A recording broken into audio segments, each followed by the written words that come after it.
Russia, വടക്കേ America, Europe എന്നിവിടങ്ങളിലെ ഉത്തര ധ്രുവ മേഖലകളിൽ അധിവസിക്കുന്ന ജനവിഭാഗമാണ് പണ്ട് എസ്കിമോകൾ എന്ന് വിളിച്ചിരുന്ന ഇന്യൂട്ടുകൾ. എസ്കിമോകൾ എന്ന പേര് ഒരു മോശം വിശേഷണമായാണ് ഇന്യൂട്ടുകൾ കണ്ടിരുന്നത്. മഞ്ഞുമൂടിയ ഹിമമേഖലകളിൽ താമസിക്കുന്നതിനാൽ വിഭിന്നമായ ഭക്ഷണ രീതികളും സംസ്കാരവുമാണ് ഇവരുടേത്.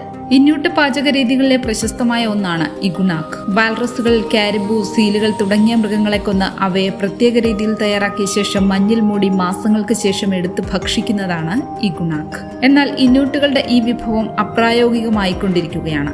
ഉത്തര ധ്രുവ മേഖലയിലെ നിബിഡ ഹിമപാളിയായ പെർമഫ്രോസ്റ്റ് ഉരുകി മാറുന്നതാണ് ഇതിന് കാരണം. ഇതിനാൽ ശരിയായ രീതിയിൽ ഹിമത്തിൽ മാംസം സൂക്ഷിക്കപ്പെടില്ല.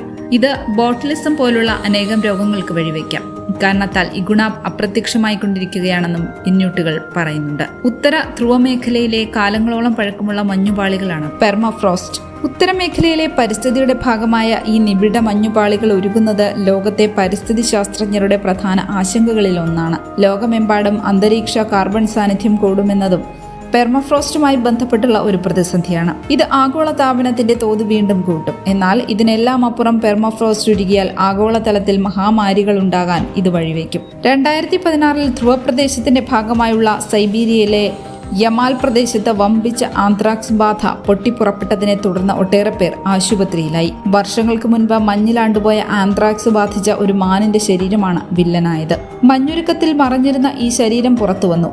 അതിനുള്ളിൽ കാലങ്ങളായി ഉറക്കത്തിലായിരുന്ന ആന്ത്രാക്സ് പരത്തുന്ന സൂക്ഷ്മാണുക്കൾ ഉണർന്നെഴുന്നേൽക്കുകയും വായുവിലും വെള്ളത്തിലും കലരുകയും ചെയ്തു. ഇതാണ് ബാധയ്ക്ക് വഴിവെച്ചത്.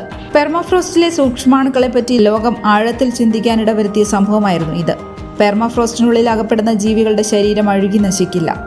ഇന്നും ധ്രുവപ്രദേശങ്ങളിൽ നിന്ന് മാമത്ത് പോലെ ഇപ്പോൾ ജീവിച്ചിരിപ്പില്ലാത്ത ജീവികളുടെ ശവശരീരങ്ങൾ ലഭിക്കാറുണ്ട്. ഇതുപോലെ തന്നെ സൂക്ഷ്മ കോശജീവികളെയും പെർമഫ്രോസ്റ്റ് സംരക്ഷിക്കും. 2005 നാസ ഗവേഷകർ 32,000 വർഷം പഴക്കമുള്ള ചില സൂക്ഷ്മ കോശജീവികളെ പെർമഫ്രോസ്റ്റിൽ നിന്ന് കണ്ടെടുത്തു. മഞ്ഞിൽ നിന്ന് മുക്തരായ നിമിഷം തന്നെ ഇവ സജീവമായി. പെർമഫ്രോസ്റ്റിൽ ആദിമ മനുഷ്യരായ നിയാണ്ടർതാലുകൾ വരെ പുതഞ്ഞു കിടപ്പുണ്ടെന്നാണ് ശാസ്ത്രജ്ഞരുടെ നിഗമനം.